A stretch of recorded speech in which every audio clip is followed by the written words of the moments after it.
Christmas dinner had almost wrapped up when my dad set down his fork, locked eyes with me, and said, "You're a burden, Grace. You can't stay here anymore." For a second, I thought I'd misheard him. My mom let out this shaky, awkward laugh like maybe it was a joke. But he didn't laugh. He just stared, waiting for me to break. The room went silent. My little sister Mia froze mid-bite, her fork hovering in the air. I swallowed, set my fork down, and felt every muscle in my body tense. I'd paid for the lights, the heat, the food on the table. Without me, this house wouldn't even have running water. And now, on Christmas night, they were kicking me out like I was nothing. I didn't say anything right away. If I opened my mouth, I wasn't sure whether I'd explode or break down. My dad leaned back in his chair like he'd just won something, like finally telling me off was some kind of victory. "I've been thinking about this for a long time," he said, voice flat. "You've overstayed your welcome. You need to move out." My mom shifted uncomfortably but didn't argue. That silence hurt more than his words. "I'm 24 years old. I have a steady job. I could have moved out a long time ago, but I didn't. Because they needed me. I've been paying the electric bill, the internet, most of the groceries. I'm the reason the heat works in the middle of winter." "You're not a burden," Mia blurted. Her voice was shaky, almost a whisper, but I caught it. Dad shot her a look. "Stay out of it." Mia's eyes darted to me, wide and scared. She's 16, still in high school. If they could throw me out this easily, what would they do to her? I took a slow breath, pushing down the heat in my chest. "All right," I said finally. Dad smirked, like my agreement was proof he was right. Mom kept picking at her mashed potatoes, eyes down. I stood, grabbed my plate, and carried it to the sink. Mia was still frozen, her hands in her lap. I gave her a small nod, my way of telling her I was okay, even if I wasn't. I didn't stay to finish dinner. I went straight to my room and shut the door. My hands were shaking, but my decision was already made. If they wanted me gone, fine, but they weren't ready for what that really meant. They'd lose the bills I paid, the stability I provided. And I wasn't going to warn them. I pulled my suitcase from the closet and started packing in silence. Downstairs, I could hear muffled voices, Mom's soft and uncertain, Dad's sharp and certain. An hour later, there was a knock at my door. Mia slipped inside, shutting it quickly behind her. Her eyes were red. "What the hell was that?" she whispered. "I don't know," I said, shoving my laptop into my bag. "But I'm leaving tomorrow." "That's insane. You pay for everything. They can't even afford food without you." "Not my problem anymore," I said, the words tasting bitter. She bit her lip. "Where are you going?" "I'll figure it out. I've got some savings. Maybe stay with Chloe until I find a place." Mia hesitated, then started. "Can I?" She stopped herself. I knew what she wanted to say. She wanted to come with me. "You know they'd never let that happen," I told her gently. She looked down. "Yeah." I zipped my suitcase. "You're going to be okay. Just keep your head down." Her voice dropped to a whisper. "You're going to regret this." I smiled, but there was no humor in it. "I know." The next morning, I woke up before anyone else. The house was still and cold, the kind of cold that seeps into your bones. I moved quietly, not wanting another scene. I hauled my bags downstairs, each step making the wood creak under my weight. I didn't look around. The living room didn't want to remember the years I'd spent keeping this place alive. Outside, the air bit at my cheeks. I loaded my car in silence, shutting the trunk with finality. Before I left, I pulled out my phone, opened my banking app, and started cutting ties one by one. Electric, internet, water, Netflix, all of it under my name, all of it canceled. Without me, they'd have about 3 weeks before everything went dark. I slid into the driver's seat, took one last look at the house, and felt nothing. No sadness, no regret. Just relief. Seattle was 3 hours north. My best friend Chloe lived in a cramped one-bedroom apartment, but she didn't hesitate when I called the night before. Her smile when she opened the door was warm and real, something I hadn't seen in my parents' house for years. "You're staying here as long as you need," she said, pulling me inside. Her couch sagged in the middle. Her dog, Max, kept staring at me like I was a new toy, and her roommate asked 3 separate times if I was planning to crash here forever. But none of that mattered. For the first time in years, no one was watching me like I owed them something. 3 days later, my phone started buzzing. 7 missed calls from Mom, 2 from Dad, which was shocking, considering he almost never called me. A handful of texts from Mia. I ignored all of them until Mia's last message lit up my screen. They're freaking out. The power's been cut off. I couldn't help the grin that spread across my face. They'd really thought the bills would magically pay themselves. Then another message from Mia. Dad's losing his mind. He says you did something to the house. I could practically see him stomping around in the dark, yelling, while Mom cried about the Wi-Fi being down. An hour later, Mom called again. This time, I picked up. Grace, she said, her voice shaky. We don't know what happened. The power's out, the internet's down, the water bill. I didn't pay, I said simply. There was silence, and then her voice dropped. You paid for these? They. I almost laughed. Who else did you think was paying for them? She hesitated. Your father said, and stopped herself. I knew exactly what he'd said, that everything would be fine without me, that the house would run like magic even after I left. Not my problem anymore, I said, and hung up. I thought that would be the end of it. That they'd figure something out, Dad would finally get a job, Mom would work more hours, maybe they'd even sell some of their things, but I was wrong. This wasn't the end. It was only the beginning. The next morning, I woke to 3 security alerts from my bank. Suspicious login attempt detected. My stomach knotted. I opened my laptop and pulled up my account.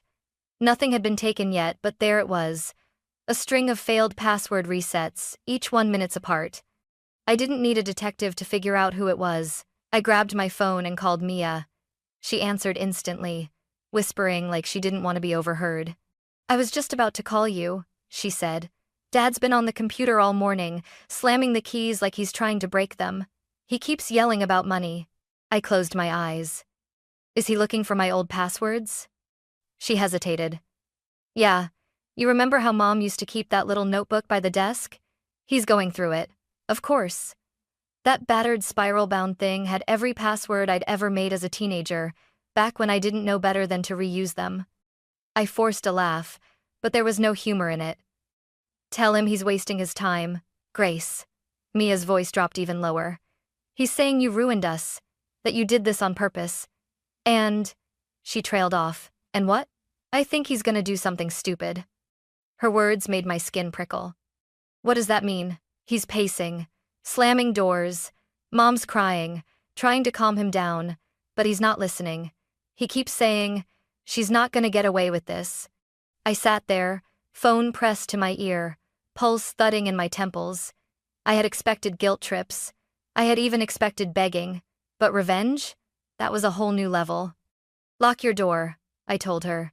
If he tries anything crazy, call me right away. Grace, promise me. I promise. The second we hung up, I changed every password. I had bank accounts, email, streaming services, even my Amazon login. Then I called my bank and told them someone was trying to hack me. They locked my account so tightly that even I had trouble getting in for a few hours. By the time I logged back in, my chest had stopped burning, but the unease lingered. I thought I'd cut them off clean. I thought I could just walk away, but Robert wasn't going to let me go that easily. It was 3 nights later when the pounding started. Chloe and I were halfway through some trashy reality show when someone banged on the apartment door so hard the picture frames rattled. She muted the TV. Are you expecting someone? No. My stomach sank. I already knew. Another bang harder this time. Then a voice, deep and furious. Grace, open the door. Chloe's eyes went wide. Is that my dad? I whispered. I got up slowly, every muscle in my body tensed. I looked through the peephole. There he was, Robert, standing in the hallway, fists clenched, breathing like a bull about to charge. Grace, he barked again. You think you can just walk away from this? I stepped back from the door, my heart thudding. Should I call the cops? Chloe asked. Yes, I said without hesitation. My voice came out colder than I expected. She was already dialing when he slammed his fist into the door. You owe us. You don't get to run off and leave us to starve. I kept my distance, phone in hand, listening as Chloe gave the dispatcher our address. 2 minutes later, faint sirens cut through his shouting. The pounding stopped. I heard boots scuffing against the hallway carpet. Then another knock. This one calm. Police, open up. Chloe opened the door just enough to let them in. 2 officers moved past us and out into the hallway. Sir, step back, one of them said firmly. Robert turned, face flushed, chest heaving. She's my daughter. She thinks she can ruin us. Sir, you need to leave the property, the officer interrupted. His eyes darted over their shoulders, locking onto mine. Pure hatred. You did this. I didn't flinch. The officers cuffed him right there in the hallway, his voice echoing as they led him away. You'll regret this, Grace. When the door finally shut, the silence was deafening. Chloe looked at me like she was seeing me for the first time. Holy crap, she said softly. That was intense. I let out a breath I didn't realize I'd been holding. It's not over, and I was right. It was Mia who told me first. I was making coffee in Chloe's tiny kitchen when my phone buzzed. A text from her. Mom's selling your stuff. I froze, cup halfway to the counter. What stuff? I typed back. Her reply came fast. Your laptop? Your old camera? Even your car? I actually laughed at first, it sounded too ridiculous. My car's here, I wrote. A pause. Then, no, it's not. It's in our driveway. 15 minutes later, I was on the road back to Portland. The closer I got, the harder I gripped the steering wheel. When I pulled up, my stomach dropped. My car was indeed there, driver's seat pushed back, glove compartment open, gas tank nearly empty. I barely had time to step out before the front door swung open. Susan stood there with her arms crossed.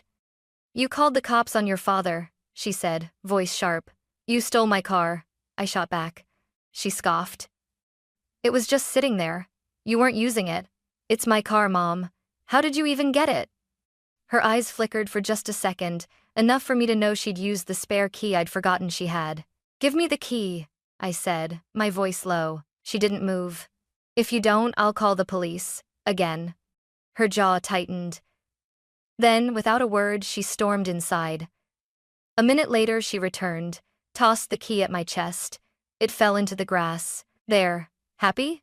No, I said flatly, stepping past her into the house. Mia was in the hallway, looking pale. She took your laptop, she whispered, and pawned it. I closed my eyes, counted to 3. When I opened them, I was already pulling my phone from my pocket. Susan's head snapped toward me. Don't you dare. Yes, I'd like to report stolen property, I told the dispatcher, staring right at her. The color drained from her face. You can't do this to me. I'm your mother. You already did it to yourself, I said. When the officers arrived, I handed them Mia's statement, proof of purchase, and told them exactly which pawn shop had my laptop. They led Susan outside in handcuffs while neighbors peeked through blinds. She was crying, screaming about being just a struggling mom. I stood in the doorway and watched without a word.